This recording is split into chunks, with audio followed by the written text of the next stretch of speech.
พักก่อนจ้ะไปนอน ใดๆก็คือลำใหญ่เด้อหยุดจะ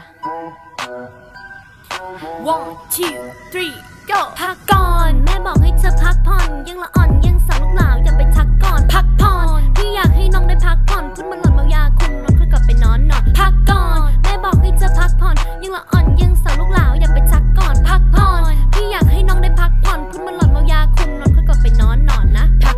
กเธอคนกลับไปพักผ่อนอย่าเพิ่งทักเธออย่าเพิ่งไปทักก่อนนอนรีบไปอัก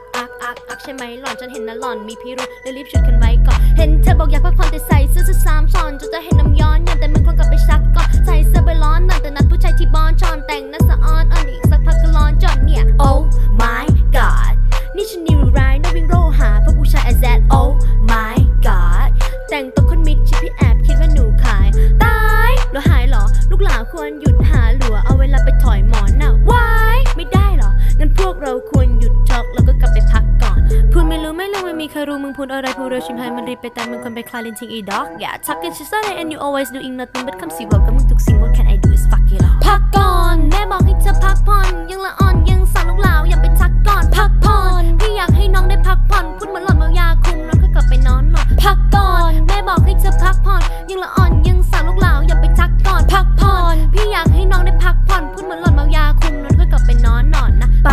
ต่อไม่สะดุดเรื่องผู้ชายไม่มีหยุดรู้จักคนนี้มึงควรพักก่อนสักนิดก่อนที่เขาจะทำร้ายหัวใจมึงเป็นพิษคิดจะพักก็คิดแค่คิดจะซักก็บริสไงคิดจะอยากให้พักแม้แต่คิดจะรักให้ทักแชทแค่คิดถึงหรือไม่รีอยู่ในวัยยูพีพี่ส่งไอพีส calling bitch ไม่รีมิเดียวไม่ตาดีนี่ใส่มึงก็คือโซมมพูดเผาเพื่อนตรงหน้าเสาธงแอปเบลทำเป็นกูดแล้วก็ขอให้หลัวชมมึงอย่าทำมาพูดมากเดี๋ยวจะพลังที่หัวนมลิ้วหลอกดูสักก็แต่พูดนี่พูดโน้นลิ้วเลี้ยหูเราจะแสรูซ้ำคุณลานคุณปากไม่มีหูรูดถ้ามึงพูดจริงก็ขอให้เหมือนจูดพูดไม่ได้ซับเพราะว่ายังมันพาร้อนมึงพูดไม่รู้เรื่องมึงคงกลับไปนอนมอนโย่บีชท็อกกิ้งชีสคนไหนมาไปซ่อนนอนพักบางทีพักผ่อนก่อนจะรักมึงพักก่อน